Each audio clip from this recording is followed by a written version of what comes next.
चलो भाई नया चैप्टर स्टार्ट कर रहे हैं, audit and auditors. Audit and auditors.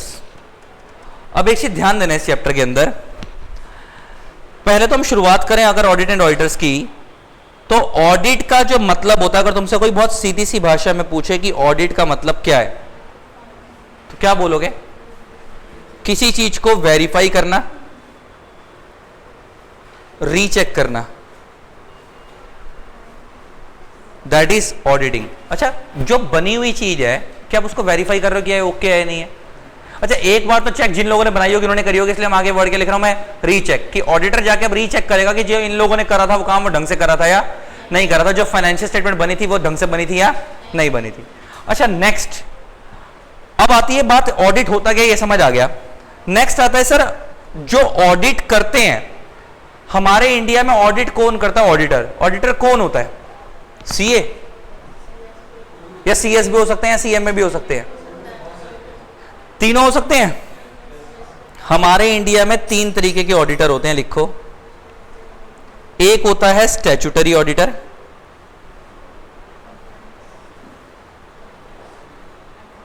एक होता है सेक्रेटेरियल ऑडिटर,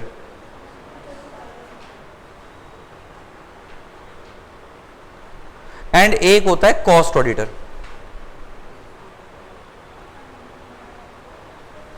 एक हो गया स्टैट्यूटरी ऑडिटर, एक हो गया सेक्रेटेरियल ऑडिटर और एक हो गया कॉस्ट ऑडिटर। अब बड़े ध्यान से सुनना, इन तीनों का फर्क क्या है, इन तीनों का काम क्या है। जो स्टैट्यूटरी ऑडिटर होता है ना, इसका काम होता है to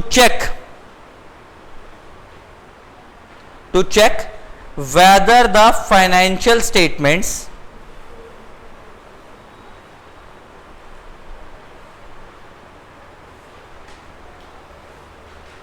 are giving true and fair view or not, are giving true and fair view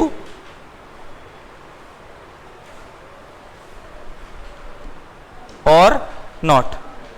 इसका काम है चेक करना कि जो कंपनी की फाइनेंशियल स्टेटमेंट्स हैं वो ट्रू एंड फेयर व्यू दे रही है नहीं दे रही। और मैंने तुम्हारे को बताया था ट्रू एंड फेयर व्यू देने का मतलब है कि एक कंपनी के ऊपर फाइनेंशियल स्टेटमेंट्स के अंदर बैलेंस शीट, पीएनएल सब कुछ आता है, तो एक कंपनी को फाइनेंशियल स्टेटमेंट बनाने के लिए जितने भी लॉ लग रहे हैं, कंपनी लॉ लग रहा है, अकाउंटिंग स्टैंडर्ड्स लग रहे हैं, ऑडिटिंग स्टैंडर्ड लग रहे हैं, क्या वो सारे ढंग से फॉलो हो रहे हैं नहीं हो रहे हैं, इसका काम है चेक करना। अगर वो सारे ढंग से फॉलो हो रहे हैं तो इसका मतलब financial statement true and fair view दे रही है। अगर उनमें से कुछ भी वायलेट हो रहा है तो इसका मतलब financial statement true and fair view नहीं दे रही है। तो ये काम किसका चेक करने का होता है? स्टैट्यूटरी ऑडिटर का चेक करने का होता है। और ये इंडिया में कौन होता है? Only CA. इसके अलावा और कोई नहीं कर सकता। फिर नेक्स्ट आता है सेक्रेटेरियल ऑडिटर, इसका मतलब होता है कंप्लायंस ऑडिट। Compliance audit. अच्छा, एक कंपनी पे दुनिया जहान के लॉ लगते हैं, कंपनी लॉ लग रहा है, लेबर लॉ लग रहे हैं, अगर वो लिस्टेड कंपनी है तो सेबी के लॉ लग रहे हैं, क्या वो सारे लॉ ढंग से फॉलो हुए नहीं हुए? लॉ को फॉलो करने को हम बोलते हैं कंप्लायंस। लॉ को फॉलो करने को क्या बोलते हैं? कंप्लायंस। तो कंप्लायंस ऑडिट का मतलब क्या हो गया? वो सारे कंप्लायंसेस चेक करना कि वो सारे लॉ ढंग से फॉलो हुए थे या नहीं हुए थे। तो अगर हम वो वाले चीजें चेक कर रहे हैं तो उसे हम बोलते हैं कंप्लायंस ऑडिट, और ये इंडिया में ओनली सीएस करते हैं। ठीक है जी। फिर तीसरा आता है कॉस्ट ऑडिट। अच्छा, एक प्रोडक्ट की कॉस्ट आपने डिसाइड करी है, तो वो किस सोर्स से डिसाइड करी है? विदाउट कॉम्प्रोमाइजिंग द क्वालिटी, और बहुत सारे अदर कॉस्ट रिलेटेड मैटर्स, वो सारी चीजें कौन चेक करते हैं? Cost auditors. तो यहां पे हम देखते हैं कॉस्ट रिलेटेड मैटर्स। यहां पे हम क्या देखते हैं? Cost related matters. और ये इंडिया में ओनली सीएम में कर सकता है। इसका मतलब इंडिया में सारे प्रोफेशनल्स ऑडिटर हैं, सारे प्रोफेशनल्स के ऑडिटर हैं अपनी अपनी फील्ड के, अपनी अपनी फील्ड के। ये बात समझ आती है जी। अच्छा, स्टैट्यूटरी जो होता है ना, देखा जाए ना तो इसको हम स्टैट्यूटरी ऑडिट भी बोलते हैं। जो हम लोग जो सीए वाले लोग ऑडिट करते हैं इसे हम क्या बोलते हैं? स्टैट्यूटरी ऑडिट भी बोलते हैं। और इस चैप्टर का जो मेन फोकस है ना वो सीए पे ही होगा। इस चैप्टर जब हम पढ़ने जा रहे हैं उसका मेन फोकस भी किस पे होगा? सीए पे होगा। आखिरी में वो बोल देगा कि जो सारे प्रोविजन सीए वाले हैं, कुछ जगहों को छोड़ के, जैसे एप्लीकेबिलिटी सबकी अलग अलग है, उसको छोड़ के मोटा मोटा सारे प्रोविजन सीए वाले किस पे लगेंगे? सीएमए और सीएस पे भी लगेंगे। लेकिन स्टार्टिंग से जो फोकस रहेगा चैप्टर किस पे रहेगा? सीए पे। अब एक चीज समझने वाली ये है, स्टैट्यूटरी का वर्ड आया स्टैच्यूट से। स्टैच्यूट का मतलब होता है लॉ। पहले इंडिया में खाली स्टैट्यूटरी ऑडिटर ही हुआ करते थे, सेक्रेटरी और कॉस्ट ऑडिटर मैंडेटरी नहीं होते थे।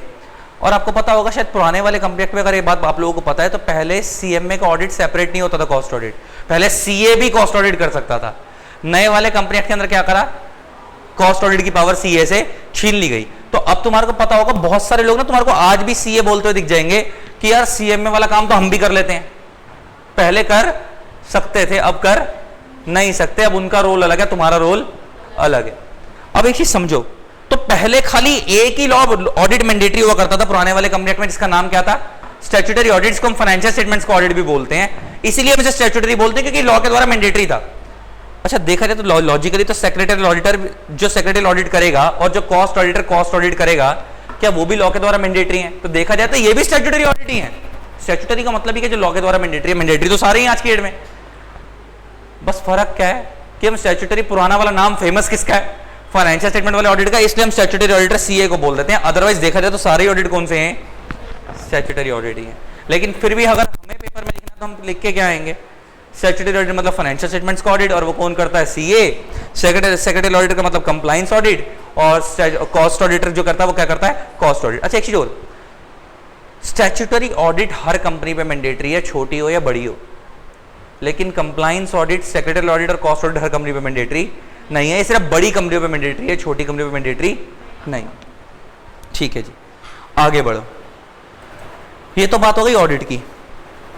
अब हम एक चीज और समझो, तो अब हम बात करते हैं ऑडिट कौन कौन कर सकते हैं, तो समझ आ गया। अब हम बात करते हैं इसके अंदर फॉर्म की सीरीज की, इस चैप्टर के अंदर, और सेक्शंस की। इस चैप्टर के अंदर जो आप लोग सेक्शंस पढ़ोगे वो पढ़ोगे सेक्शन 139 से लेकर 148 तक। ठीक है जी, इस चैप्टर में सेक्शंस पढ़ोगे, और इस चैप्टर के अंदर जो फॉर्म की सीरीज चलेगी वो चलेगी फॉर्म एडीटी सीरीज। कौन सी सीरीज, फॉर्म एडीटी, मतलब ऑडिटर अपॉइंट कर रहे हो फॉर्म एडीटी बन जाएगा। तो ऐसे इस तरीके के फॉर्म है, एडीटी 1, एडीटी 2, एडीटी 3, एडीटी 4, कौन कौन कब कब जाएगा वो पढ़ेंगे। इसके अलावा इस चैप्टर में जो फॉर्म की सीरीज चलेगी वो कौन सी चलेगी, फॉर्म एडीटी सीरीज के फॉर्म चलेंगे। एडीटी कैसे बना, ऑडिटर से। ठीक है, ये बात समझ आती है। अब एक चीज पढ़ना शुरू करते हैं। अब हम बात करते हैं अपॉइंटमेंट ऑफ ऑडिटर की। आज सुनना पड़ा ध्यान से, अपॉइंटमेंट ऑफ ऑडिटर को ना हम दो कैटेगरी में डिवाइड करेंगे।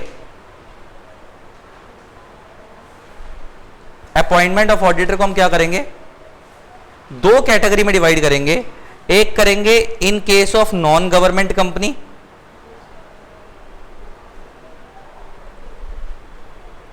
और एक करेंगे इन केस ऑफ गवर्नमेंट कंपनी।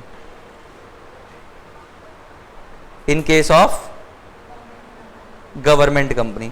ऐसा क्यों कर रहा हूं मैं, क्योंकि तुम सेक्शन में जाके पढ़ोगे कि गवर्नमेंट कंपनी में ऑडिटर को अपॉइंट करने के प्रोविजंस डिफरेंट है, एंड नॉन गवर्नमेंट कंपनी में ऑडिटर को अपॉइंट करने के प्रोविजंस डिफरेंट है।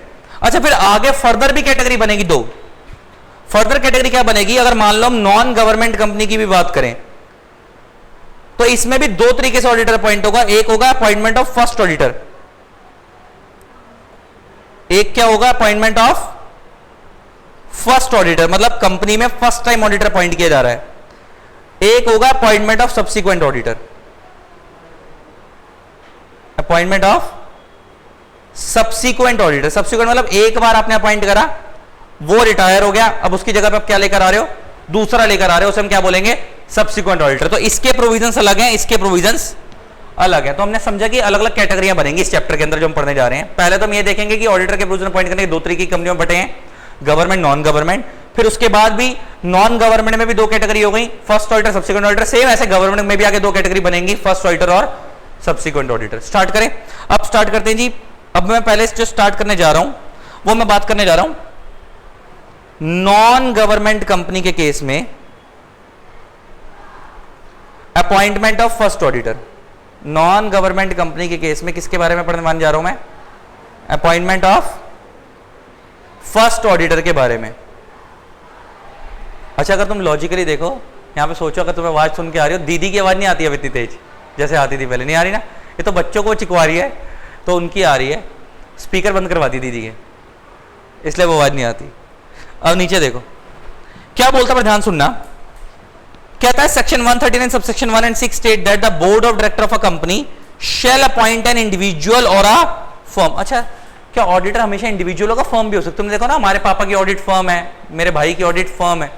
ऑडिटर सिंगल भी हो सकता है, अगर एक से ज्यादा सीए मिलकर फर्म बनाना चाहे तो फर्म बना सकता है। सिंगल बंदा तो इंडिविजुअल ऑडिटर कहलाएगा, अगर एक से ज्यादा सीए है तो फर्म कहलाएंगे। As the first auditor of a company other than a government company. अभी आगे गवर्नमेंट को हटा देते हैं। कब? Within 30 days from the date of registration of a company. Within 30 days from the date of registration, मतलब incorporation की बात कर रहे हैं। The appointment of first auditor shall be ratified by the member at the first AGM. AGM मतलब क्या? उसका tenure सिर्फ कब तक का रहेगा? रेटिफाइड का मतलब है सब्सिक्वेंट अप्रूवल। मतलब मेनली आप ये समझो कि ऑडिटर खाली फर्स्ट एजीएम तक रहेगा। फर्स्ट एजीएम के बाद अगर आप उस फर्स्ट ऑडिटर का टेंडर खाली फर्स्ट एजीएम तक रहेगा, उसके बाद अगर आप उसी को अपॉइंट करना चाहो तो कर सकते हो, अदरवाइज उसकी जगह किसी और को भी लेके आना चाहो तो ला सकते हो। इसके अलावा पहला ऑडिटर कंपनी में अपॉइंट होगा, सिर्फ कब तक अपॉइंट होगा? पहली एजीएम तक। और ये कितने दिन में अपॉइंट होगा? With in 30 days. तो इसका मतलब मान लो, अच्छा समझना, मान लो एक फाइनेंशियल ईयर चल रहा है 22-23, मान लो 1/4/2022 से लेकर 31 मार्च 2023 तक का साल है, ठीक है जी। मान लो एक कंपनी 1/4/2022 को इनकॉर्पोरेट हुई है, 1/4/2022 को कंपनी क्या हुई है? इनकॉर्पोरेट हुई है इसी डेट को। अच्छा 1/4/2022 को इनकॉर्पोरेट हुई है ये कंपनी, तो इसका मतलब यहां से विद इन 30 डेज के अंदर इनको क्या करना है? कंपनी बनने के 30 दिन के अंदर इस कंपनी को क्या करना है? फर्स्ट ऑडिटर अपॉइंट करना है। कंपनी बनने के 30 दिन के अंदर इनको क्या करना है? फर्स्ट ऑडिटर अपॉइंट करना है। और इसका टेन्योर कब तक का रहेगा? कब से कब तक चलेगा? कहता है फर्स्ट एजीएम तक। और फर्स्ट एजीएम कब होगी? फाइनेंशियल क्लोज होने के 9 महीने में। आपको पता है पहली एजीएम तो फाइनेंशियल क्लोज होने के 9 महीने में होती है, बाद वाली फाइनेंशियल क्लोज होने के 6 महीने में होती है। तो फर्स्ट एजीएम हो गई जी। फाइनेंशियल क्लोज कब हो रहा है? 31 मार्च 2023 को। तो यहां से विद इन 9 मंथ्स में आपकी क्या होगी? फर्स्ट एजीएम होगी। तो ये मैं कह सकता हूं जी 31/12/2023 ये हो गई आपकी due date of first AGM. ये हो गई आपकी due date of first AGM. इस तारीख तक आपकी पहली एजीएम हो जानी चाहिए। मान लो कंपनी ने 30 सितंबर 2023 को ही फर्स्ट एजीएम करवा दी। क्या करवा दी? फर्स्ट एजीएम करवा दी। तो इसका मतलब इस वाले ऑडिटर का टेन्योर, मान लो जो फर्स्ट ऑडिटर पॉइंट होता है आज दिन में, उसका नाम था मिस्टर ए, तो ये ऑडिटर का टेन्योर खाली इसी डेट तक रहेगा, पहली एजीएम तक। इसके बाद इसको मीटिंग से आउट होना पड़ेगा। अगर इसके बाद ही इस मीटिंग में, इसका फर्स्ट ऑडिटर हमेशा कब अपॉइंट होगा? कंपनी बनने के 30 दिन में। और वो कब तक रहेगा? पहली एजीएम तक। पहली एजीएम के बाद अब शेयर होल्डर की मर्जी है, अगर वो ओआर पास करवा के उसे कंटिन्यू करवाना चाहे तो करवा सकते हैं। अगर शेयर होल्डर ने ओआर पास नहीं करा और इसकी जगह किसी और को ले आया तो इसका टेन्योर यहीं पे खत्म मान लिया जाएगा। बात समझ आ गई जी? ठीक है, ये तो बात हो गई जी फर्स्ट ऑडिटर अपॉइंट कब होगा। अच्छा बाय चांस अगर 30 दिन के अंदर first auditor board of director appoint नहीं करते हैं तो क्या होगा? देखो क्या बोलता है, पहले तो यहां पे पढ़ो। The auditor so appointed shall hold the office from the conclusion of that meeting till the conclusion of 6th AGM. अभी मैं इसके बारे में बात नहीं कर रहा, अभी 6th वाली की बात में आगे बात करें, सब्सिक्वेंट की बात हो रही है। In case of failure of the board to appoint the first auditor, it shall inform the members of the company who shall within 90 days attend EGM appoint the such auditor and auditor shall hold the office till the conclusion of first AGM। यहां बात समझ आ गई? अच्छा इसका मतलब पहले 30 दिन में कंपनी बनने के किसने अपॉइंट करना ऑडिटर को? बोर्ड ऑफ डायरेक्टर्स ने। अच्छा बोर्ड ऑफ डायरेक्टर्स जो अपॉइंट करेंगे विद इन 30 डेज में, कौन अपॉइंट करेंगे? बोर्ड ऑफ डायरेक्टर्स अपॉइंट करेंगे by passing BR board resolution. By passing BR board resolution पहला ऑडिटर अपॉइंट किया जाएगा। कितने दिन के अंदर? कंपनी बनने के 30 दिन में। अगर BOD इस 30 दिन में फेल हो जाते हैं तो नेक्स्ट 90 डेज के अंदर, यहां से नेक्स्ट 90 डेज के अंदर कौन अपॉइंट करेंगे? शेयर होल्डर्स फर्स्ट ऑडिटर को अपॉइंट करेंगे। नेक्स्ट 90 डेज में शेयर होल्डर्स क्या करेंगे? फर्स्ट ऑडिटर को अपॉइंट करेंगे। फर्स्ट ऑडिटर को अपॉइंट करेंगे। और आपको पता है शेयर होल्डर जो अपॉइंट करते हैं वो तो अपनी मीटिंग बुलवाएंगे। और आपको पता है 2 तरीके की मीटिंग होती है शेयर होल्डर की, एक होती है एजीएम, एक होती है ईजीएम। एजीएम होती है एनुअल जनरल मीटिंग, ईजीएम होती है एक्स्ट्राऑर्डिनरी जनरल मीटिंग। अच्छा एजीएम तो पहली, अभी तो कंपनी बनी है इस साल, तो इसकी पहली एजीएम तो फाइनेंशियल क्लोज होने के 9 महीने में होगी। तो इसका वो तो फाइनेंशियल क्लोज होने के 9 महीने में होगी, लेकिन अभी तुम तो फाइनेंशियल क्लोज ही नहीं हो, उसके पहले हम क्या कर रहे हैं? शेयर होल्डर की मीटिंग बुला रहे हैं। तो कौन सी मीटिंग कहलाएगी? ईजीएम कहलाएगी। क्या कहलाएगी? ईजीएम। तो शेयर होल्डर ईजीएम बुलवाकर, एक्स्ट्रा ऑर्डिनरी जनरल मीटिंग बुलवाकर क्या करेंगे? फर्स्ट ऑडिटर अपॉइंट करेंगे 90 दिन के अंदर। अच्छा इसका भी टेन्योर कब तक रहेगा? रहेगा तो फर्स्ट एजीएम तक ही। इसका डायरेक्टर अपॉइंट करें या शेयर होल्डर अपॉइंट करें, टेन्योर खाली कब तक करेगा? फर्स्ट ऑडिटर का फर्स्ट एजीएम तक रहेगा। तो इसका मैं इसको ऐसे कह सकता हूं कि जी 30 + 90 हो गया, टोटल में कितना हो गया? 120 डेज हो गया फर्स्ट ऑडिटर का टेन्योर, फर्स्ट ऑडिटर का अपॉइंटमेंट। फर्स्ट ऑडिटर का अपॉइंटमेंट 30 प्लस 90। अबे 30 प्लस 90 क्या आपको समझ आता है? फर्स्ट 30 क्या है? फर्स्ट 30 डेज है। इसके अंदर कौन अपॉइंट करेंगे? बोर्ड ऑफ डायरेक्टर्स अपॉइंट करेंगे फर्स्ट ऑडिटर को। और फर्स्ट ऑडिटर अगर ये फेल हो गए पहले 30 दिन में, तो नेक्स्ट 90 डेज के अंदर कौन करेंगे? शेयर होल्डर अपॉइंट करेंगे। नेक्स्ट 90 के अंदर शेयर होल्डर्स अपॉइंट करेंगे फर्स्ट ऑडिटर को ईजीएम के अंदर, बाईपासिंग ओवर ऑर्डिनरी रेजोल्यूशन। समझ आ गई कहानी? ठीक है। ये किस ऑडिटर की पढ़ रहे हो? फर्स्ट ऑडिटर की पढ़ रहे हो। कौन सी कंपनी का first auditor? Non government company का फर्स्ट ऑडिटर। अभी मैं गवर्नमेंट की भी बात कर लेता हूं, पहले फर्स्ट दोनों को निपटा देते हैं, दोनों का फर्स्ट निपटा देते हैं कि गवर्नमेंट कंपनी फर्स्ट ऑडिटर कैसे अपॉइंट होता है और नॉन में। अभी हमने कौन सा वाला पढ़ा? नॉन गवर्नमेंट कंपनी का फर्स्ट ऑडिटर पढ़ा। तो अब हमने समझ आ गया। अच्छा, ये जो फर्स्ट ऑडिटर अपॉइंट होता है ये किस फॉर्म में अपॉइंट होता है? ये फॉर्म में अपॉइंट होता है form number ADT 1। Form ADT 1 में अपॉइंट होता है ये। और ये फॉर्म ADT 1 जो होता है कितने दिन में फाइल करना होता है? Within 15 day. 30 दिन नहीं होता। कितने दिन में फाइल करना होता है? 15 दिन में। ADT 1 15 दिन में फाइल करना होता है।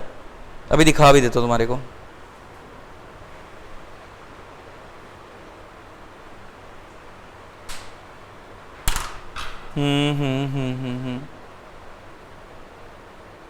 ये रहा फॉर्म ADT 1 कितने में जाएगा? विदिन 15 डेज के अंदर, जब आपने अपॉइंट करा। अच्छा, अपॉइंट करा तब से 15 दिन लेने हैं। इसका मतलब अगर बोर्ड मीटिंग में अपॉइंट हो गया तो वहां से 15 दिन। अगर बोर्ड मीटिंग में अपॉइंट नहीं करा बोर्ड ऑफ डायरेक्टर्स ने, तो जब EGM में अपॉइंट हुआ वहां से 15 दिन में ADT 1, ठीक है, फाइल करना है। अब आती है कहानी, आगे बढ़ते हैं। ये तो हमने कौन सा पढ़ा? अभी हमने पढ़ा जी appointment of non government company का अपॉइंटमेंट ऑफ फर्स्ट ऑडिटर। अब हम पढ़ने जा रहे हैं गवर्नमेंट कंपनी का अपॉइंटमेंट ऑफ फर्स्ट ऑडिटर। किसके बारे में पढ़ने जा रहे हैं? गवर्नमेंट कंपनी का अपॉइंटमेंट ऑफ फर्स्ट ऑडिटर। कौन सी कंपनी का? गवर्नमेंट कंपनी का।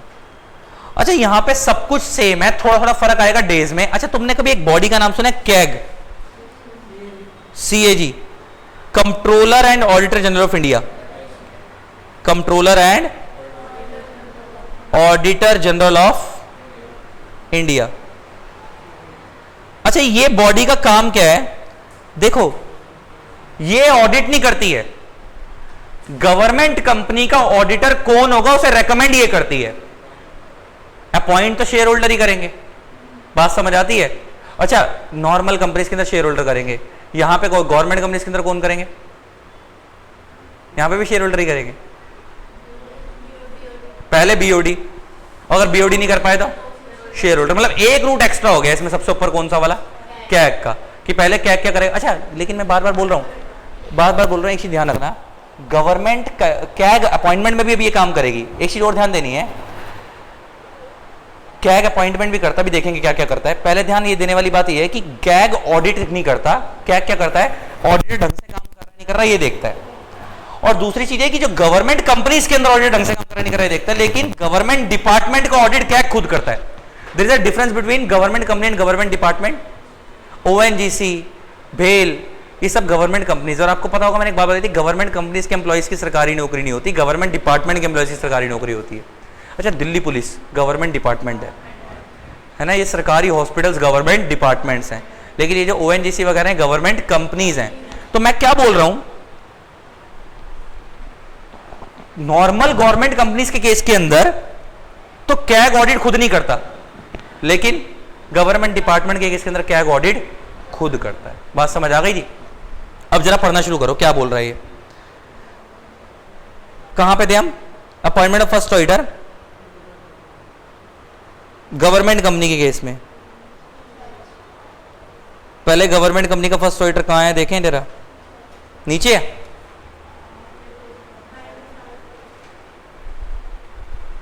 Appointment of auditor in case of government company. जरा फर्स्ट ऑडिटर देखना, यहां पे कौन अपॉइंट कर रहा है? कैग ही कर रहा है। अच्छा लेकिन मैंने अभी बोला मैंने क्या, हमने कैग ऑडिटर अपॉइंट करेगा लेकिन ऑडिट नहीं करेगा। अच्छा लेकिन क्या ऑडिट कभी भी नहीं करेगा? करेगा गवर्नमेंट डिपार्टमेंट के केस में, गवर्नमेंट कंपनी के केस में नहीं करेगा। अच्छा जरा देखना डेज क्या है। The first auditor shall be appointed by CAG within 60 days from the date of incorporation and in case of failure to do so the board shall appoint the auditor within next 30 days। तो 60 के बाद 30। और अगर board of director भी fail हो जाते हैं, it shall inform the members who shall appoint the auditor within next 60 days at the EGM. तो अब जरा देखो इसका टाइम पीरियड कैसे हुआ। इसका मतलब मान लो वापस वही 1/4/2022 से लेकर 31 मार्च 2023 तक का साल है। तो मान लो ये कंपनी 1/4/2022 को इनकॉर्पोरेट हुई है, 1/4/2022 को क्या हुई है? इनकॉर्पोरेट। तो इस गवर्नमेंट कंपनी के केस में फर्स्ट ऑडिटर कितने दिन में अपॉइंट होगा? विद इन 60 days के अंदर अपॉइंट होगा, विद इन 60 days के अंदर अपॉइंट होगा। और इसे कौन अपॉइंट करेगा? कैग अपॉइंट करेगा। लेकिन कैग ऑडिट नहीं करेगा, ऑडिट तो कौन करेगा? ऑडिटर खुद ही करेगा। विद इन 60 days में कैग अपॉइंट करेगा इसे, विद इन 60 days में अपॉइंट करेगा। यहां पे लिख देते हैं, ये यहां कैग नहीं लिखते। विद इन 60 days के अंदर ऑडिटर अपॉइंट होगा बाय कैग। यहां पे मैंने लिख दिया कैग, कैग करेगा। अच्छा लेकिन अगर कैग फेल हो गया, कैग फेल हो गया, अगर ये कैग क्या हो गया? फेल हो गया अपॉइंट करने में, तो नेक्स्ट 30 days के अंदर कौन करेंगे अपॉइंट ऑडिटर को? नेक्स्ट 30 days में ऑडिटर को अपॉइंट किया जाएगा by BODs, board of directors, by passing BR, board resolution. अच्छा फिर उसके बाद अगर ये भी फेल हो गए तो नेक्स्ट 60 days के अंदर शेयर होल्डर्स अपॉइंट करेंगे। नेक्स्ट 60 days के अंदर by shareholders in EGM auditor को अपॉइंट किया जाएगा, ऑडिटर को अपॉइंट किया जाएगा। अच्छा ये अपॉइंट तो हो गया, इनमें से किसी ने भी करा हो, इसका टेन्योर कब तक का रहेगा? फर्स्ट एजीएम तक ही। और फर्स्ट एजीएम कब होनी है? जब ये रहा फाइनेंशियल ईयर क्लोज हुआ 31 मार्च 2023 को, तो इसके विद इन 9 months में, तो इसके विद इन 9 months में क्या होनी है? फर्स्ट एजीएम होनी है। और इसके 9 महीने में जब पहली एजीएम होनी है तो मान लो 30 सितंबर को एजीएम हो रही है, 30 सितंबर 2023 को फर्स्ट एजीएम हो रही है। तो ये ऑडिटर इनमें से इन्होंने कहीं पे भी अपॉइंट करा हो, उसका टेन्योर कहां तक का रहेगा? 30 सितंबर 2023 तक का रहेगा। पहली एजीएम पे उसे आउट होना पड़ेगा। अब वो अलग बात है कि इस एजीएम के अंदर वो वापस इसको शेयर होल्डर अपॉइंट कर दे तो कर दे। कहानी समझ आ गई? तो इसका मतलब समझो, तो अगर हम फर्स्ट ऑडिटर के अपॉइंटमेंट की बात करें तो अगर हम नॉन गवर्नमेंट कंपनी को यहां पे रखें और यहां पे गवर्नमेंट कंपनी को रखें, और दोनों का हम किसकी बात करें? फर्स्ट ऑडिटर की, तो यहां पे कितना है? 30 + 90, 30 + 90 टोटल में 120 days हैं। इस फर्स्ट 30 days के अंदर बीओडीज अपॉइंट करेंगे, अगर ये फेल हो गया तो 90 days के अंदर शेयर होल्डर्स अपॉइंट करेंगे। अगर हम गवर्नमेंट कंपनी के केस में बात करें तो यहां पे टाइम कितना था? 60 + 30 + 60, तो टोटल हो गया 150 दिन। 150 हो गए ना। सरकारी कंपनी 30 दिन ज्यादा दे दी है, ठीक है जी। अच्छा तो इसके अंदर क्या है? यहां पे कौन करेंगे? कैग। ये फेल हो गया तो बीओडीज, और ये भी हो गए तो शेयर होल्डर्स।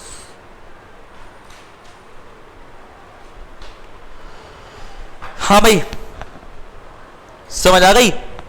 कहानी समझ आ गई? और इसका टेन्योर कब तक का रहेगा? दोनों ही केस में कब तक का रहेगा? Till first AGM. और इनका टेन्योर कब तक का रहेगा? टिल फर्स्ट एजीएम तक ये रहेंगे, ठीक है जी। कहानी समझ आ गई दोनों ही केस में। अब तो ये हो गया फर्स्ट ऑडिटर पॉइंट। अब क्या बोलता है कि जी फर्स्ट ऑडिटर का टेन्योर होने के बाद वो एजीएम पे तो आउट हो गया वो। अब बात आती है सब्सिक्वेंट अपॉइंटमेंट की। किसकी बात आ रही है? Subsequent appointment. अब आगे पॉइंट होगा। अब सब्सिक्वेंट अपॉइंटमेंट कब से चालू होगा? फर्स्ट एजीएम से। लॉ कहता है अगर वो नॉन गवर्नमेंट कंपनी का केस है तो उसका ऑडिटर का अपॉइंटमेंट का टेन्योर होगा 5 साल का होगा, फर्स्ट एजीएम से 6th एजीएम तक। अच्छा, फर्स्ट एजीएम से सेकंड एजीएम 1 साल, सेकंड एजीएम थर्ड एजीएम 2 साल, थर्ड से फोर्थ 3 साल, फोर्थ से फिफ्थ 4 साल, 5 से 6 5 साल। तो एक ऑडिटर सिर्फ कितने साल तक के लिए अपॉइंट होगा? 5 साल के लिए अपॉइंट किया जाएगा। और वो टेन्योर कहां से चालू होगा? पहली एजीएम से। पहली एजीएम से कहां तक? 6th एजीएम तक। ये किसके लिए बात कर रहा हूं मैं? नॉन गवर्नमेंट कंपनी के केस में, कि गवर्नमेंट कंपनी में ऐसा होता ही नहीं है। गवर्नमेंट कंपनी में एक ही चीज दिमाग में बिठा लो, गवर्नमेंट कंपनी में हमेशा हर ऑडिटर फाइनेंशियल ईयर स्टार्ट होने के 180 में पॉइंट होगा, फाइनेंशियल ईयर स्टार्ट होने के, और उसका टेन्योर खत्म कब होगा? एजीएम पे। उसका टेन्योर तो उसका हर साल नया नया आता रहेगा, फाइनेंशियल स्टार्ट होने के हर साल के एजीएम पे आउट होता जाएगा, हर साल नया आएगा, हर साल एजीएम पे आउट होता जाएगा। अच्छा, बात का फर्क है आ रहा है इस साल। मान लो अगर 1 अप्रैल 2022 से 23 तक का साल है, तो 1 अप्रैल 2022 से लेकर 31 मार्च 2023 तक का साल है, तो अप्रैल के 180 दिन में पॉइंट होगा, और अगले साल जो एजीएम होनी है उसमें वो क्या होगा? आउट होगा। समझ आती है ना बात? तो उसका एक साल तक का क्या रहेगा? टेन्योर रहेगा। ऐसे ही अच्छा, फिर अगले साल में उस साल नया आ चुका होगा, वो उससे अगले साल के एजीएम पे जाएगा, उससे अगले साल और नया आ चुका वो अगले साल के एजीएम पे जाएगा, ऐसे चलता चला जाएगा। समझ आती है बात? इसका मैंने क्या बोला? 2 कैटेगरी बनाई। नॉन गवर्नमेंट कंपनी के केस में ऑडिटर का टेन्योर कब है? सब्सिक्वेंट वाला, फर्स्ट एजीएम से 6th एजीएम। गवर्नमेंट कंपनी के केस में फाइनेंशियल ईयर स्टार्ट होने के 180 में पॉइंट होगा, एजीएम पे आउट हो जाएगा। फाइनेंशियल स्टार्ट होने के 180 में पॉइंट, एजीएम पे आउट। नीचे देखो जी, अब हम लिखते हैं, हेडिंग डालते हैं, अपॉइंटमेंट ऑफ सब्सिक्वेंट ऑडिटर।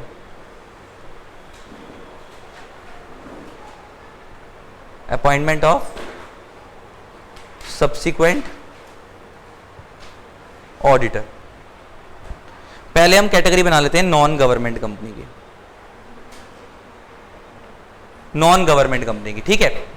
अब इसमें देखना, मान लो एक कंपनी बनी है एक्स लिमिटेड, मान लो ये बनी है 1/4/2022 को ये इनकॉर्पोरेट हुई है, तो इसका साल कौन सा हो गया? 22-23। और ये कब से कब तक चलेगा? 1/4/22 से लेकर 31 मार्च 2023 तक चलेगा, राइट। अब इसमें एक चीज देखना, इसके विदिन 30 डेज के अंदर क्या होगा? साल स्टार्ट होने के विदिन 30 डेज के अंदर क्या होगा? फर्स्ट ऑडिटर अपॉइंट होगा। फर्स्ट ऑडिटर क्या होगा? अपॉइंट होगा। अच्छा, मान लो ये अपॉइंट कर लिया, अब इसका टेन्योर कब तक होता है? फर्स्ट एजीएम तक। और एजीएम कब होनी है? यहां से फाइनेंशियल क्लोज होने के 9 मंथ। फर्स्ट एजीएम तो वहां से 9 मंथ्स में होती है, विदिन 9 मंथ्स में क्या होगी?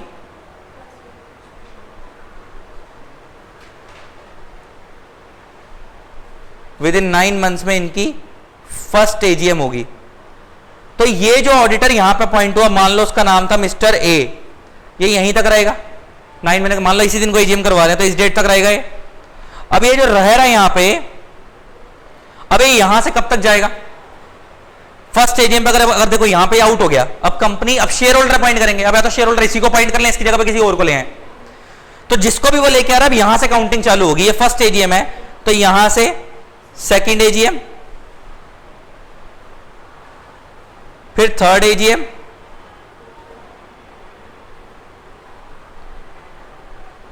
फिर फोर्थ एजीएम, फिर फिफ्थ एजीएम, 5वें साल की फिर 6th एजीएम। अच्छा, अगर तुम देखो तो लॉजिकली अगर वो यहां अपॉइंट हो रहा है कोई भी ऑडिटर, मान लो मिस्टर ए को यहीं अपॉइंट कर दिया, इसी को कर दिया, तो यहां से लेकर ये कब तक चलेगा?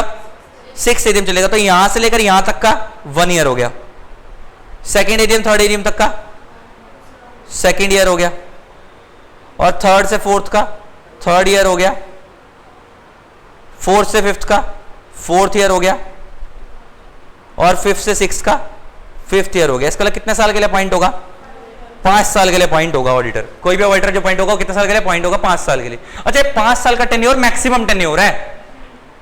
अगर हम 2-3 साल के लिए अपॉइंट करना चाहे तो कर सकते हैं, कोई दिक्कत वाली बात नहीं है। अच्छा, एक चीज सुनना, लॉ पता है क्या बोलता है? एक बार आपने सब्सिक्वेंट ऑडिटर को 5 साल के लिए अपॉइंट कर दिया तो ये उसकी एक टर्म खत्म हो गई। क्या हो गई? अच्छा, और लॉ बोलता है कोई भी ऑडिटर अगर वो इंडिविजुअल है तो एक टर्म के बाद 5 साल का गैप डालना पड़ेगा, और अगर वो फर्म है तो उसको 2 टर्म के बाद 5 साल का गैप डालना पड़ेगा। मैं ना 5-5 साल नहीं बोल रहा, मैं टर्म बोल रहा हूं। ऐसा भी हो सकता है कि मान लो 5 साल मैक्सिमम है, हमने एक टर्म ऑडिटर की 2 ही साल की रखी, तो अगर वो इंडिविजुअल था और हमने 2 साल के लिए अपॉइंट करा, उसकी टर्म वहीं खत्म हो गई, उसके बाद 5 साल का गैप डालना पड़ेगा। अब 5 साल तक उस ऑडिटर को दोबारा अपॉइंट नहीं कर सकते, उसकी जगह भी कोई और आएगा। अगर वो टर्म हमने 5 साल की रखी थी तो 5 साल के बाद उसकी टर्म खत्म होगी, उसके बाद वो 5 साल का गैप डालना पड़ेगा। लेकिन ये कब, अगर इंडिविजुअल है। अगर फर्म है तो फर्म के केस के अंदर तो 5 साल की एक टर्म, उसके बाद वो 5 साल के लिए दोबारा अपॉइंट हो सकता है, दूसरी टर्म उसके रीअपॉइंट जिसको हम बोलते हैं।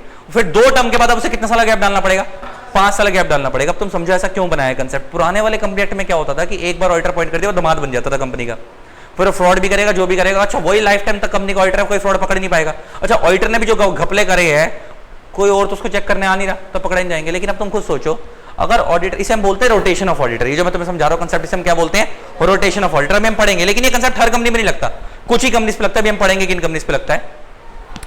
तो रोटेशन ऑफ ऑडिटर के कंसेप्ट में क्या है कि जैसे अगर 5 साल के लिए ऑडिटर पॉइंट हुआ, अब 5 साल का गैप डालना पड़ रहा है, तो इस 5 साल में कोई दूसरा ऑडिटर आएगा उस कंपनी में, तो अगर पहले वाले ऑडिटर ने कोई गड़बड़ी करी के दूसरे वाला पकड़ सकता है, पकड़ सकते। तो अब कंपनियों के अंदर स्कैम होने के चांस कम है, लेकिन ऐसा होता नहीं है।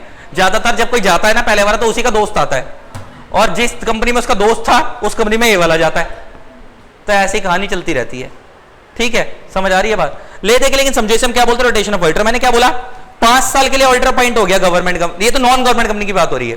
तो 5 साल के लिए जब ये अपॉइंट हो गया, तो इसके बाद क्या करना पड़ेगा, अगर ये इंडिविजुअल है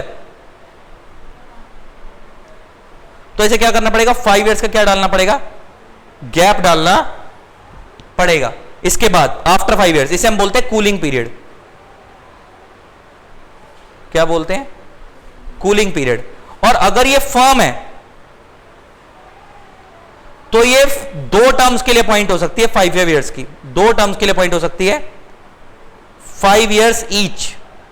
इसका मतलब पहले अपॉइंट हुई 5 साल के लिए, उसके बाद दोबारा 5 साल के लिए अपॉइंट हो सकती है, उसके बाद अब इन्हें क्या करना पड़ेगा, 5 साल का गैप डालना पड़ेगा। मतलब उसके बाद 5 साल तक इस कंपनी में दोबारा नहीं आएंगे, उसके बाद दोबारा बाद में आना चाहे तो आ सकता है, मतलब उस 5 साल तक कोई और आएगा। तो अब जरा देखना ये बात कहां लिखी है। अच्छा ये जो हम पढ़ रहे हैं किसके बारे में पढ़ रहे हैं, नॉन गवर्नमेंट कंपनी के केस में। क्या गवर्नमेंट कंपनी में ऐसा होता है सब्सिक्वेंट के लिए, गवर्नमेंट में क्या होगा, फाइनेंशियल ईयर स्टार्ट होने के 180 दिन में ऑडिटर अपॉइंट होगा और एजीएम पे आउट। फाइनेंशियल स्टार्ट हर साल ऐसा होता चला जाएगा, हर साल फाइनेंशियल स्टार्ट होने के 180 में नया ऑडिटर आएगा और उस अगले साल के एजीएम पे आउट, फिर उससे अगले साल क्या आएगा, नया ऑडिटर आएगा, अगले साल के एजीएम पे आउट। ऐसे हर साल चलता जाएगा। गवर्नमेंट कंपनी में हर साल ऑडिटर क्या होगा, चेंज होगा। बात समझ आती है, चेंज होता है हर साल ऑडिटर गवर्नमेंट। सेम क्या नहीं होगा, मैं हाँ तो मैंने चेंज बोला तो बात ही वही हो गई ना, चेंज हो गया तो मतलब सेम नहीं होगा ना। हाँ क्या कर दूं और बढ़ा दूं, ठंड लग रही है।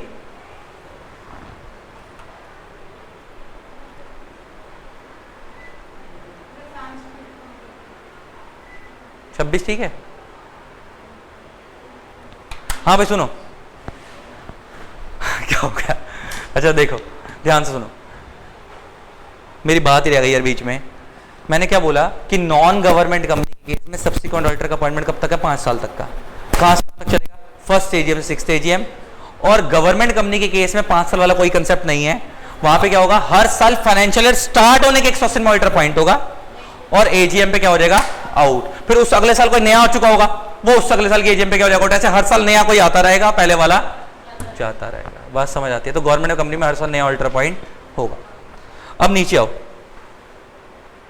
अच्छा क्या तुम हर साल गवर्नमेंट कंपनी में उसी को रीअपॉइंट करना चाहो तो कर सकते हो, कर सकते हो। सरकार चाहे तो कर सकती है, कोई दिक्कत वाली बात नहीं है। लेकिन ऐसा करना चाहे तो करें, नहीं करना चाहे तो नहीं करें। लेकिन सिस्टम क्या है, एक ही बार में आप ये नहीं बोल सकते ऑडिटर लाइफ टाइम के लिए अपॉइंट हो गया, हर साल अपॉइंटमेंट का प्रोसीजर दोबारा रखना पड़ेगा गवर्नमेंट कंपनी के केस में। अब जरा इस पे आते हैं तो देखो क्या कर रहा है, देखो गवर्नमेंट कंपनी के केस में क्या बोल रहा है। अब पहले ऊपर चलते हैं, पहले ये तो भी गवर्नमेंट पे आ गया ना, पहले ऊपर वाले पे चलते। ऊपर एक रह गया था पैराग्राफ सब्सिक्वेंट वाला, जो तुम्हारे को मैंने समझा दिया, सिर्फ पढ़वाया नहीं है। जरा इसमें पढ़ना क्या बोलता है, कहता है क्या बोलता है, ध्यान से देखना। कहता है द ऑडिटर सो अपॉइंटेड। अच्छा कह रहा है ऑडिटर सो अपॉइंटेड का मतलब है जो फर्स्ट ऑडिटर में, फर्स्ट एजीएम में जो ऑडिटर अपॉइंट हुआ वो कब तक चलेगा, कह रहा है फ्रॉम दैट मीटिंग, मतलब first AGM till the conclusion of 6th AGM, thereafter till every 6th AGM. मतलब हर साल 5-5 साल के लिए अपॉइंट होगा, एक ही बार में 10 साल के लिए 20 साल के लिए अपॉइंट नहीं कर सकते। लेकिन ये कब होता होगा, देखो अभी हम आगे कुछ पढ़ने वाले हैं कि कुछ कंपनीज पर रोटेशन ऑफ ऑडिटर का कंसेप्ट लगता है। रोटेशन ऑफ ऑडिटर का मतलब है कि जिन कंपनियों पर रोटेशन ऑफ ऑडिटर कंसेप्ट लग रहा है उन कंपनियों में तो इंडिविजुअल को 5 साल के बाद ही आउट होना पड़ेगा, 5 साल गैप डालना पड़ेगा, और फर्म को 5-5 साल की 2 टर्म के बाद 10 साल के बाद गैप डालना पड़ेगा 5 साल का। लेकिन जिन कंपनियों पर रोटेशन वाला कंसेप्ट नहीं लग रहा, वो तो बार बार उसी ऑडिटर को रीअपॉइंट करते रहे हर 5-5 साल के बाद। मतलब एक ही बार मैं लाइफ टाइम के लिए नहीं कर सकती, मैक्सिमम एक टाइम में तो कितने के लिए करोगे, 5 साल के लिए, लेकिन वो देयर आफ्टर हर 5-5 साल के लिए क्या कर सकती हैं, रीअपॉइंट करते चली जा सकती है। उनको ऑडिटर चेंज करने की जरूरत नहीं है। किनको ऑडिटर चेंज करने की जरूरत नहीं है? जिनके ऊपर रोटेशन ऑफ ऑडिटर वाला कंसेप्ट नहीं लग रहा। वो रोटेशन ऑफ ऑडिटर वाला कंसेप्ट किन कंपनियों पे लगता है, किन पे नहीं लगता, अभी हम पढ़ेंगे। देखो अब नीचे आते हैं, सीधा में यहां आओ, ये खत्म होने। अच्छा ये तो हो गया सब्सिक्वेंट ऑडिटर किसका था, नॉन गवर्नमेंट कंपनी का। गवर्नमेंट कंपनी का देखें, गवर्नमेंट कंपनी में क्या कह रहा है, गवर्नमेंट कंपनी में ऑडिटर कब अपॉइंट होगा, सब्सिक्वेंट वाला कह रहा है with in a period of 180 days from the commencement of, तो फाइनेंशियल स्टार्ट होने के 180 में, मतलब 1 अप्रैल को स्टार्ट हुआ तो वहां से 180 में अपॉइंट होगा, और अगले साल के एजीएम पे till the conclusion of the AGM पे क्या हो जाएगा, वो आउट। क्योंकि इस साल की एजीएम तो अगले साल होगी ना, बात समझ आती है? तो स्टार्ट होगा वो इस साल और एजीएम उसके अगले साल होगी, तो वहां पे वो क्या हो जाएगा, आउट। अच्छा क्या अगले साल इसी तरीके से जब नया साल स्टार्ट होगा तो क्या वहां पे 180 में नया ऑर्डर पॉइंट हो चुका होगा, वो उससे अगले साल के एजीएम पे क्या होगा, आउट। ऐसे हर साल चलता चला जाएगा। ये खत्म हो गई जी। अब आती है जी एलिजिबिलिटी क्राइटेरिया। वो कहता है कि ऑडिटर कौन बन सकता है, तो कहता है ऑडिटर कौन बन सकता है, ओनली अ चार्टर्ड अकाउंटेंट। क्योंकि मैंने बोला और क्या बोला, पहला फोकस खाली किस पे है, सीए पे। कह रहा है या तो सीए बनेगा, और अगर कोई फर्म है तो वहां पे मेजॉरिटी ऑफ द पार्टनर्स क्या होने चाहिए, सीए होने चाहिए। और कह रहा है नीचे अगर एलएलपी को बनाना चाहो तो आप उनको भी बना सकते हो। और कह रहा है उसके अंदर लेकिन जो एलएलपी में साइनिंग पावर होगी वो खाली किसके पास होनी चाहिए, सीए के पास होनी चाहिए। अब आता है disqualification of auditors. Disqualification of auditors बहुत इंपॉर्टेंट टॉपिक है, एक चीज समझना बड़े ध्यान से। इसी के ऊपर पेपर में जितनी बनती है वो क्या बनती है, केस स्टडीज बनती हैं। डिस्क्वालिफिकेशन का मतलब यहां पे ये है कि ये वो केसेस है जहां पे एक ऑडिटर आपकी कंपनी का ऑडिटर नहीं बन सकता। ये कुछ केसेस हैं, इसको हम फास्ट ट्रैक में करने की कोशिश करेंगे, वरना मेरे को लगता है रेगुलर क्लास के बाद तो मेरे को लगता है मैंने इस टॉपिक के ऊपर ही 1-1.5-2 क्लास ले ली होंगे, है ना। लेकिन अभी हम ऐसा नहीं कर सकते यहाँ पे, ये हमारी मजबूरी है। आओ फटाफट भगो। देखो डिस्क्वालिफिकेशन ऑफ ऑडिटर के अंदर पढ़ना शुरू कर रहे हैं। अच्छा ये मतलब ये वो लोग हैं जो ऑडिटर नहीं बन सकते आपकी कंपनी में। कौन कौन से लोग आपकी कंपनी के ऑडिटर नहीं बन सकते, ध्यान से देखना। कहता है following persons can not become auditor of a company. पहला, a body corporate except LLP. अच्छा एक बात बताओ, बॉडी कॉर्पोरेट क्या होती है, कोई भी ऐसी एंटिटी जिसकी सेपरेट लीगल एंटिटी होती है वो बॉडी कॉर्पोरेट होती है, जिसकी भी सेपरेट लीगल एंटिटी वो बॉडी कॉर्पोरेट होती है। अच्छा एक आपने ऑडिटर इंडिया में कैसे देखे हैं, या तो आपने किसी इंडिविजुअल को ऑडिटर देखा या आपने किसी पार्टनरशिप फर्म को ऑडिटर देखा। अच्छा partnership firm normal partnership firm भी हो सकती है as per partnership act 1932, LLP भी हो सकती है एज पर एलएलपी एक्ट 2008। दोनों ही फर्म क्या बन सकती है, ऑडिटर बन सकती हैं, लेकिन कोई कंपनी ऑडिटर नहीं बन सकती। अच्छा तो बच्चे मेरे को पता क्या बोलते हैं, सर ये केपीएमजी, ई&वाई, डिलॉयट, क्या ये कंपनी ऑडिटर नहीं है? आपको पता होना चाहिए कि इंडिया में दो तरीके से ऑपरेट कर रही हैं, एक एलएलपी की फॉर्म में, एक कंपनी की फॉर्म में। जो इन्होंने केपीएमजी लिमिटेड बना रखी है, जो कंपनी बना रखी है, वो कंसल्टेंसी करती है, वो ऑडिट नहीं करती। जो इन्होंने इंडिया में केपीएमजी एलएलपी बना रखी है, वो क्या करती है, ऑडिट करती है। अच्छा इसका मतलब केपीएमजी काम तो कर रही है इंडिया में, ऑडिट तो कर रही है, तो वो बहुत बड़ी बड़ी कंपनीज, लेकिन वो ऑडिट कैसे कर रही है, जो कंपनीज वाली फॉर्म है वो खाली कंसल्टेंसी करती है, ऑडिट नहीं करती। वो ऑडिट खाली कौन करती है, जो उनकी एलएलपी वाली संस्था है वो करती है। अच्छा ऐसा क्यों अलाउड नहीं है, नॉर्मल कंपनीज को ऑडिटर बनना क्यों अलाउड नहीं है? अच्छा एक बात बताओ, जब हम फर्म बनाते हैं पार्टनरशिप फर्म, तो क्या वहां पे मेजॉरिटी पार्टनर्स होते हैं, वहां पे शेयर होल्डर थोड़ी होते हैं, वहां तो कौन होते हैं, पार्टनर्स। और पार्टनर ज्यादा सेम बैकग्राउंड के होते हैं, सीए फर्म, डॉक्टर की फर्म, लॉयर फर्म, ऐसा होता है ना, सीएस फर्म। तो क्या सारे सेम बिरादरी के लोग बैठे हैं, सबको नॉलेज है? क्या कंपनी में सेम तरीके के शेयर होल्डर होते हैं? कोई भी होता है, मुंह उठा के कोई भी होता है, तो साला ऑडिट कैसे करेंगे और चीजें कैसे, कंपनी को बनाना अलाउड नहीं। अच्छा क्या कंपनी के अंदर एक चीज और दिक्कत है बहुत बड़ी, पार्टनरशिप फर्म के अंदर तो हम लोग ये बोलते हैं कि जो मेजॉरिटी ऑफ द पार्टनर होते हैं उनको लाइसेंस भी उसी ऑब्जेक्टिव के हिसाब से मिलता है कि हमारा ये काम होगा। क्या कंपनीज के अंदर ऐसा होता है कि कंपनीज बेसिकली आइडिया में ऐसा करने के लिए बनती हैं? कंपनीज के अंदर क्या हम शेयर पब्लिक को इश्यू करेंगे आने वाले टाइम पे, अगर कंपनी बड़ी हो जाएगी, आईपीओ लाते हैं, बहुत सारी चीजें करते हैं, कि आईपीओ के टाइम पे ये बोलेंगे जितने सीएसी हैं वही पैसा लगाओ आके, या कोई भी लगाएगा? तो इसलिए कंपनीज को अलाउड नहीं होता है, खाली किसको अलाउड है, एलएलपी को। नेक्स्ट, एन ऑफिसर और एम्प्लॉय ऑफ द कंपनी। इसका मतलब क्या, बड़ा ध्यान सुनना, आप जिस कंपनी के ऑफिसर और एम्प्लॉय हो, आप उस कंपनी के ऑडिटर नहीं बन सकते। मान लो एक कंपनी है एक्स लिमिटेड, आप इसी कंपनी में क्या हो, मिस्टर ए इसी कंपनी का क्या है, एम्प्लॉय है या ऑफिसर है। अगर आप इसी कंपनी के ऑफिसर या एम्प्लॉय हो तो आप इस कंपनी के ऑडिटर नहीं बन सकते। नेक्स्ट क्या है, एनी पार्टनर और एम्प्लॉई ऑफ ऑफिसर और एम्प्लॉई ऑफ द, अच्छा एनी पार्टनर और employee of officer of the company का मतलब क्या है? अच्छा पार्टनर और एम्प्लॉई ऑफ ऑफिसर, समझना। अच्छा मान लो इस कंपनी, ये जो इस कंपनी का एम्प्लॉई है या इस कंपनी का जो ऑफिसर है, मान लो ये मिस्टर ए किसी XYZ फर्म के अंदर पार्टनर भी है, किसी XYZ फर्म के अंदर ये मिस्टर ए क्या है? पार्टनर भी है। और मान लो ये XYZ फर्म CA फर्म है और ये मिस्टर ए जो है यहां पे तो क्या है? एम्प्लॉई है इस कंपनी में, लेकिन इस फर्म में क्या है? वो पार्टनर है। और इस फर्म के अंदर अच्छा ऑब्वियस है मिस्टर ए पार्टनर है, लेकिन इसके अलावा मिस्टर ए के अलावा यहां पे B, C दो पार्टनर हो रहे हैं। क्या इसके रिमेनिंग दो पार्टनर इस इधर आके वो बन सकते हैं ऑडिटर इस कंपनी में? लॉ कहता है नहीं। तो ना तो आप अगर किसी कंपनी के एम्प्लॉई हो तो आप ना तो खुद उस कंपनी के क्या बन सकते हो? ऑडिटर बन सकते हैं। अगर आप किसी पार्टनरशिप फर्म में पार्टनर हो तो आपके जो रिमेनिंग पार्टनर है वहां के, वो भी इधर आके क्या नहीं बन सकते? ऑडिटर नहीं बन सकते। क्या है? डिस्क्वालिफिकेशन है। नेक्स्ट आता है अ पर्सन हु हिमसेल्फ और इज रिलेटिव और partner is holding any security और इंटरेस्ट इन द कंपनी और any company which is holding subsidiary और एसोसिएट। इसका मतलब क्या है तुमको पता है? देखना, मान लो एक कंपनी है, मान लो एक कंपनी है एक्स लिमिटेड, मान लो एक कंपनी है ए लिमिटेड, मान लो एक कंपनी है बी लिमिटेड। मान लो ये होल्डिंग कंपनी है किसकी? ए लिमिटेड की। और मान लो ये बी लिमिटेड क्या है? सब्सिडरी कंपनी है किसकी? ए लिमिटेड की। अच्छा इसका मतलब देखा जाए तो ए लिमिटेड यहां पे होल्डिंग भी है, ए लिमिटेड यहां पे सब्सिडरी है किसकी? एक्स लिमिटेड की। एंड ए लिमिटेड यहां पे होल्डिंग है किसकी? बी लिमिटेड की, holding of B limited. A limited यहां पे बी की होल्डिंग है और ए की एक्स की क्या है? सब्सिडरी है।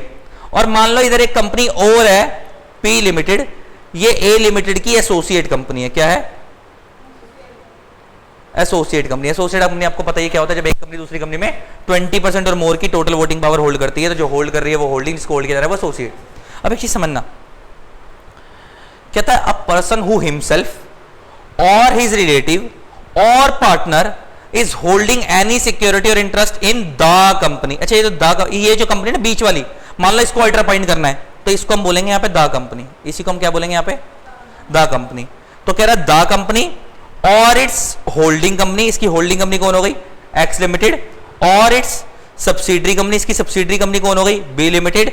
और इट्स एसोसिएट कंपनी, इसकी एसोसिएट कंपनी कौन हो गई? ये पी लिमिटेड। तो वो कह रहा है मान लो अगर कोई पर्सन है मिस्टर क्यू, अगर ये खुद या इसका कोई रिलेटिव या इसका कोई पार्टनर, ये खुद हो गया या इसका कोई रिलेटिव या इसका पार्टनर, अगर इन तीनों में से कोई भी इस कंपनी के अंदर ए लिमिटेड में या तो कोई फाइनेंशियल इंटरेस्ट होल्ड करके बैठा है या कोई शेयर्स वगैरह होल्ड करके बैठा है, या तो इस कंपनी में या इसकी होल्डिंग कंपनी में या इसकी सब्सिडरी कंपनी में या इसकी एसोसिएट कंपनी में, तो ये इस ए लिमिटेड में ऑडिटर अपॉइंट नहीं हो सकता। बात समझ आती है जी?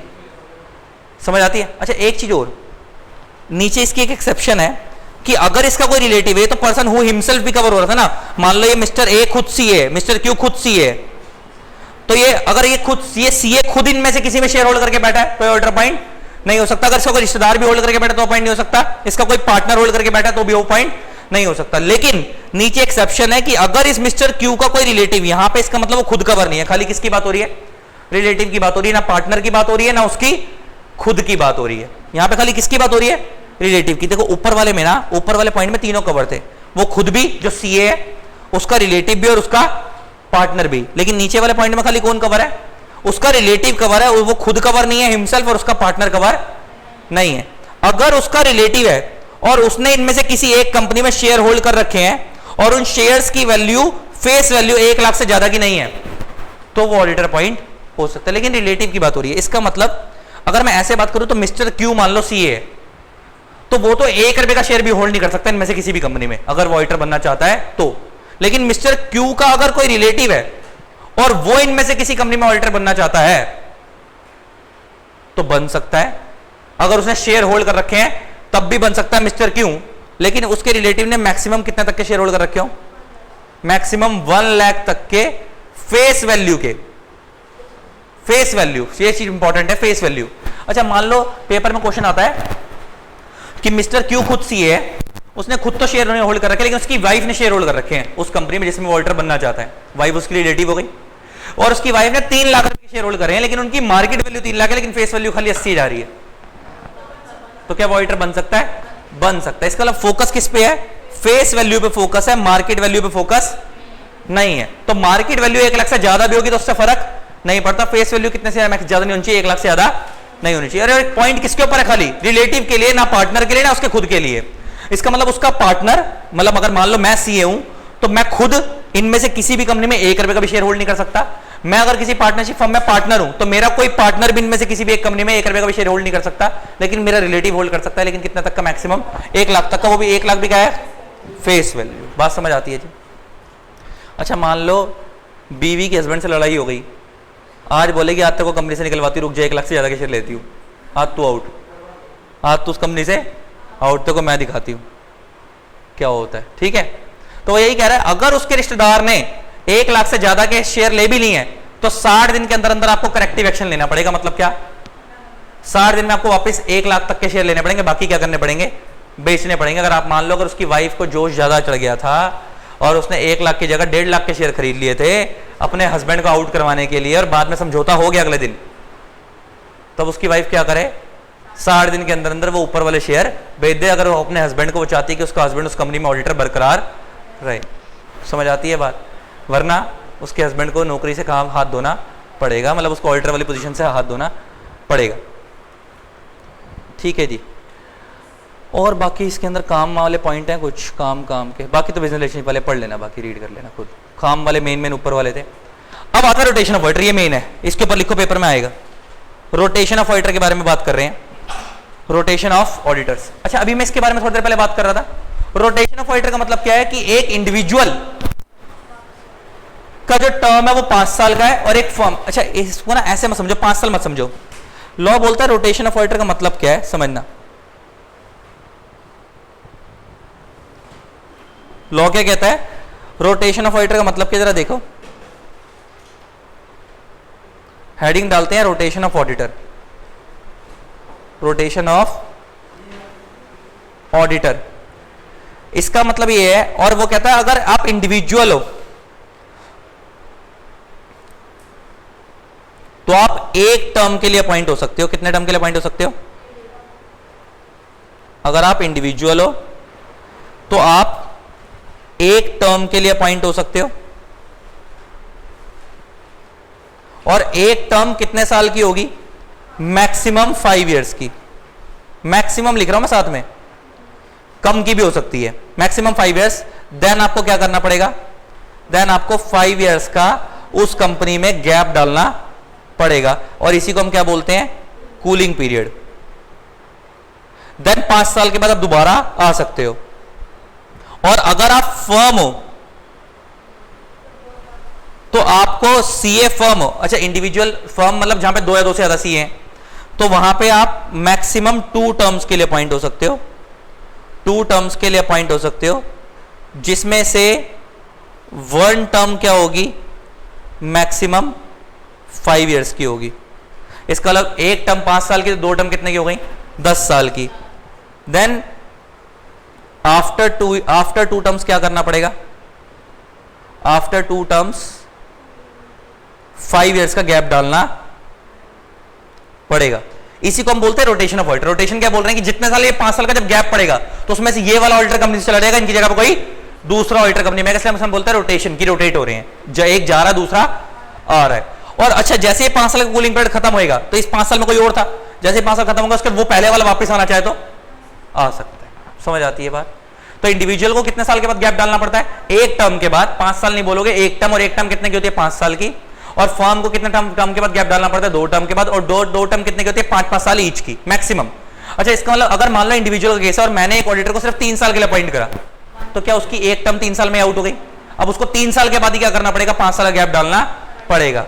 अच्छा सेम अगर मान लो एक फर्म है और मैंने उस फर्म को पहले सिर्फ 2 साल के लिए अपॉइंट करा था, क्या उसकी एक टर्म खत्म हो गई 2 साल के बाद ही? अब मैं उसे दोबारा अपॉइंट कर रहा हूं 3 साल के लिए, तो लॉजिकली अगर देखा जाए तो 2 साल की पहले वाली टर्म थी, 3 साल की दूसरी टर्म थी, तो देखा जाए सिर्फ 5 ही साल हुए हैं, लेकिन स्टिल उसकी 2 टर्म खत्म हो गई। अब उसको क्या करना पड़ेगा, 5 साल का गैप डालना पड़ेगा। तो पता है बहुत सारे लोग कंफ्यूज क्यों हो जाते हैं, बहुत सारे लोग सोचते हैं फर्म में 10 साल के बाद गैप डालना है, 10 साल के बाद गैप नहीं डालना है। एक टर्म मैक्सिमम 5 साल की है, तो 2 टर्म 10 साल की हो गई, आपको 2 टर्म के बाद गैप डालना है। अब 2 टर्म अगर आपने रखी 2 साल की है, तो आपको 4 साल के बाद ही क्या करना पड़ेगा, 5 साल का गैप डालना पड़ेगा। तो टर्म के बाद गैप डालना है, इसलिए आप फोकस किस पे करो, टर्म पे करो, ईयर पे मत करो, ठीक है। इंडिविजुअल के केस में 1 टर्म, फर्म के केस में 2 टर्म्स, ठीक है जी। अब इसको पढ़ो। पहले तो वो क्या कह रहा है, रोटेशन ऑफ ऑडिटर का कंसेप्ट लगता है किस पे, जरा देखना। कहता है किस किस कंपनी पे लगता है, कहता है पहला तो all listed companies, all listed company. अच्छा इसका लिस्टेड कंपनी तो कहानी खत्म, तो लिस्टेड कंपनी तो बात ही खत्म हो गई ना, फिर तो पेड अप टर्नओवर अमाउंट को देखना ही नहीं है, लिस्टेड कंपनियों की तो बात खत्म। लिस्टेड कंपनी को रोटेशन का कंसेप्ट हमेशा लगेगा ही लगेगा, और लिस्टेड कंपनी पर रोटेशन कंसेप्ट हमेशा लगेगा। इसका मतलब क्या है कि लिस्टेड कंपनी में कोई भी अगर इंडिविजुअल ऑडिटर है तो 5 साल से ज्यादा पॉइंट नहीं रह सकता, 5 साल के उसे 5 साल क्या करना पड़ेगा, गैप डालना पड़ेगा। और अगर कोई फर्म ऑडिटर पॉइंट है तो उसको 5-5 साल की 2 टर्म के बाद क्या करना पड़ेगा, 5 साल का गैप डालना पड़ेगा। अच्छा, और इसके अलावा और रोटेशन वाला कंसेप्ट किस कंपनी पे लगेगा, जितनी भी अनलिस्टेड कौन सी कंपनी है, पब्लिक कंपनी जिनकी पेड अप शेयर कैपिटल कितनी है, 10 करोड़ और मोर। यहां पे सिर्फ पब्लिक कंपनी कवर है, प्राइवेट कवर नहीं है ऊपर वाले में। और नीचे वाले में कौन सी कवर है, ऑल प्राइवेट लिमिटेड कंपनी जिनकी पेड अप कैपिटल कितनी है, 50 करोड़ और मोर। और तीसरी है ऑल कंपनीज। अच्छा नीचे वाले में क्या, ऑल, ऑल का मतलब क्या, प्राइवेट भी हो गई और पब्लिक भी हो गई। अच्छा ऊपर वाले में पहले पॉइंट में खाली अनलिस्टेड पब्लिक कवर थी, नीचे वाले में अनलिस्टेड प्राइवेट कवर थी। अच्छा अनलिस्टेड प्राइवेट क्यों बोल रहा हूं, क्योंकि लिस्टेड तो ऊपर ही कवर हो गई ना लिस्टेड कंपनी, तो भले प्राइवेट लिस्टेड है पब्लिक लिस्टेड है बात ही खत्म हो गई, लिस्टेड पे तो हमेशा लगेगा ही। अनलिस्टेड में अगर अनलिस्टेड पब्लिक है तो उसकी पेड अप कैपिटल कितनी है, 10 करोड़ और मोर, उनके ऊपर रोटेशन वाला कंसेप्ट लगेगा। अगर अनलिस्टेड कौन सी है, प्राइवेट कंपनी है, तो उसके ऊपर पेड अप कैपिटल कितनी है, 50 करोड़ और मोर, उनके ऊपर रोटेशन वाला कंसेप्ट लगेगा। और इसके अलावा बची हुई कंपनी, कह रहा है ऑल कंपनीज भले प्राइवेट हो या पब्लिक हो, जो बिलो थ्रेशोल्ड है, मतलब बिलो थ्रेशोल्ड मतलब इन मेंशन इन ए और बी, मतलब जो ऊपर वाली में 10 करोड़ और 50 करोड़ लिमिट से अंदर है, लेकिन उनका लोन कितना है, 50 करोड़ से ज्यादा किसी बैंक वगैरह से, 50 करोड़ और मोर है, तो इनके ऊपर भी लगेगा। इसका मतलब मान लो कोई ऐसी प्राइवेट कंपनी है जो अनलिस्टेड है, उसकी पेड अप कैपिटल खाली 1 करोड़ है, तो देखा जाए तो वो ऊपर वाले क्राइटेरिया से तो आउट हो गई, क्योंकि पेड अप कैपिटल कितनी होनी चाहिए, प्राइवेट की 50, लेकिन उसका लोन है 100 करोड़, तो क्या उसके ऊपर लगेगा, लगेगा। तो कह रहा कोई ऐसी प्राइवेट या पब्लिक कंपनी जिसकी बोरोइंग 50 करोड़ या उससे ज्यादा है, भले वो ऊपर वाले क्राइटेरिया में नहीं आ रही, उनके ऊपर भी रोटेशन वाला कंसेप्ट लगेगा। तो फटाफट समाप्त करो किन किन पे लगेगा। एक तो ऑल लिस्टेड कंपनी पे रोटेशन वाला कंसेप्ट लगेगा, अनलिस्टेड में वो वाली पब्लिक कंपनी जिनकी पेड अप कैपिटल 20 करोड़ या उनसे ज्यादा, उन पे लगेगा रोटेशन वाला कंसेप्ट, सॉरी हाँ 10 करोड़ या उससे ज्यादा। और पब्लिक वाली प्राइवेट कंपनी जिनकी 50 करोड़ या उससे ज्यादा, उन पे लगेगा। और इसके अलावा वो वाली कंपनियां जिनकी बोरोइंग, जिनकी पेड अप तो इस ऊपर वाले अमाउंट से नीचे है, लेकिन बोरोइंग क्या है, 50 करोड़ से ज्यादा, 50 करोड़ या उससे ज्यादा है, 50 करोड़ और मोर है, तो उनके ऊपर भी लगेगा। अच्छा इससे की समझ आती है, लगेगा। इसके अलावा मतलब बाकी कंपनियों पे रोटेशन कंसेप्ट नहीं लगेगा, और बाकी पे नहीं लगेगा, इसका मतलब क्या, बाकी कंपनियों के अंदर हर साल आप उस 5-5 साल के उसी ऑडिटर को रीअपॉइंट करते रहो, कोई फर्क नहीं पड़ता, आपको नया ऑडिटर लाने की जरूरत नहीं है। तो कह रहा है concept of rotation of auditor shall not apply to 1% company small company. क्या 1% कंपनी स्मॉल कंपनी की वैसे भी लिमिट इससे अंदर ही होती है, तो उनके ऊपर तो वैसे भी नहीं लगेगा। अच्छा कह रहा है all the companies mention above shall not appoint और reappoint an individual as an auditor of the company for more than 1 term of 5 consecutive years, मतलब एक इंडिविजुअल मैक्सिमम 5 साल के लिए अपॉइंट हो सकता है। An individual auditor who has completed his term of 5 consecutive years shall not be eligible for reappointment as auditor in the same company for the period of 5 years from the date of completion। वही वाली बात हो गई 5 साल gap. तो एक बार अगर किसी इंडिविजुअल ऑडिटर ने इन वाली कंपनियों में 5 साल पूरे कर लिए, तो उसके बाद वो 5 साल तक के लिए रीअपॉइंट नहीं हो सकता, उसे 5 साल क्या करना पड़ेगा, गैप डालना पड़ेगा, उसके बाद आ सकता है। और कह रहा है all the companies mentioned above shall not appoint और reappoint an auditor as an auditor of the company, a firm, यहां पे किसकी बात हो रही है, an audit firm as an auditor of the company for more than 2 terms of 5 consecutive years, मतलब एक टर्म 5 साल के, 2 टर्म कितनी हो गई, 10 साल की। और कह रहा है all audit firms which has completed 2 terms of 5 consecutive years shall not be eligible for reappointment as an auditor of the in the same company for a 5 years। तो इनको मतलब 2 टर्म के बाद 5 साल गैप डालना है, और इंडिविजुअल को एक टर्म के बाद ही 5 साल के क्या करना है, 5 साल का गैप डालना है। ये खत्म हो गया।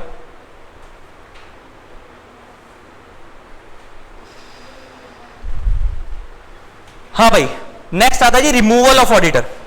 ये कंसेप्ट इंपॉर्टेंट है, रिमूवल ऑफ ऑडिटर। सुनना पड़े ध्यान से, क्या करना है, क्या कह रहा है इसमें, आपको 3 चीजें करनी है। कह रहा है एज पर रूल 7 अगर आप किसी ऑडिटर को रिमूव करना चाहते हो, तो कह रहा है आपको सेंट्रल गवर्नमेंट से क्या कर लेना पड़ेगा, अप्रूवल लेना पड़ेगा फॉर्म नंबर एडीटी 2 में with in 30 days of passing the board resolution. इसका मतलब अगर आप किसी ऑडिटर को रिमूव करना चाहते हो, पहले बोर्ड रेजोल्यूशन पास होगा कि भाई हम ऑडिटर को रिमूव करना चाहते हैं, और उसके 30 दिन में क्या करना है, सेंट्रल गवर्नमेंट का अप्रूवल लेने के हम इस ऑडिटर को अपनी कंपनी से निकालना चाहते हैं। अच्छा, आगे क्या बोलता है, the company shall hold the general meeting with in 60 days from the receipt of approval of CG for passing SR. इसका मतलब क्या, एसआर भी पास करना है, शेयर होल्डर का अप्रूवल भी लेना है। इसका मतलब सबसे पहले कंपनी में बोर्ड रेजोल्यूशन पास होगा, उसके 30 दिन में सेंट्रल गवर्नमेंट से अप्रूवल लिया जाएगा। एक बार सीजी का अप्रूवल आ गया, उसके 60 दिन में ईजीएम बुलवाई जाएगी, उसके अंदर स्पेशल रेजोल्यूशन पास करवाया जाएगा और ऑडिटर को निकाल दिया जाएगा। लेकिन वो क्या कह रहा है, नीचे निकालने से पहले उसको रीजनेबल अपॉर्चुनिटी ऑफ बीइंग दी जाएगी, सुनवाई का मौका दिया जाएगा। जैसे मरने वाले की आखिरी इच्छा पूछी जाती है, सेम उसको भी निकालने से पहले उसकी आखिरी इच्छा पूछी जाएगी।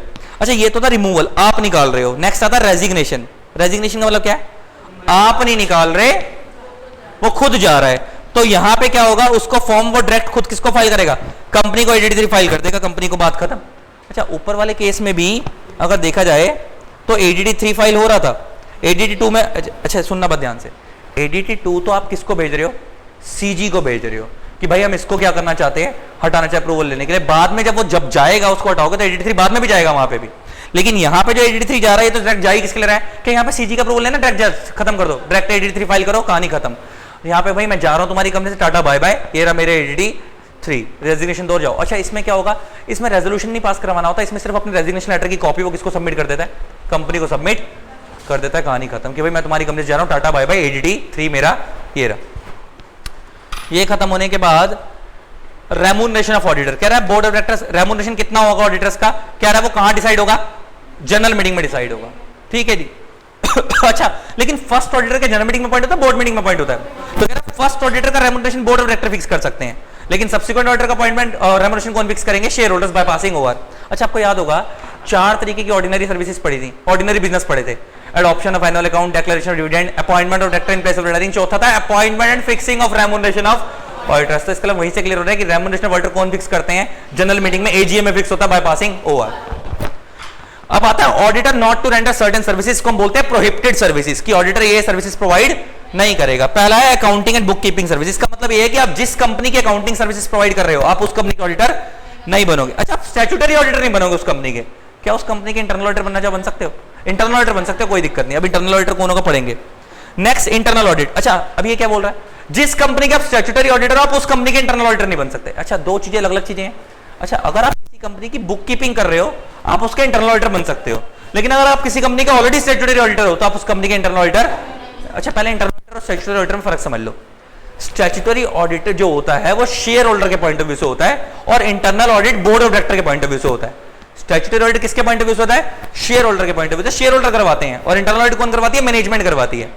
एक चीज और, स्टैट्यूटरी ऑडिटर को अपॉइंट करने के लिए ओआर पास होता है, आपने देखा जनरल मीटिंग में अपॉइंट होगा।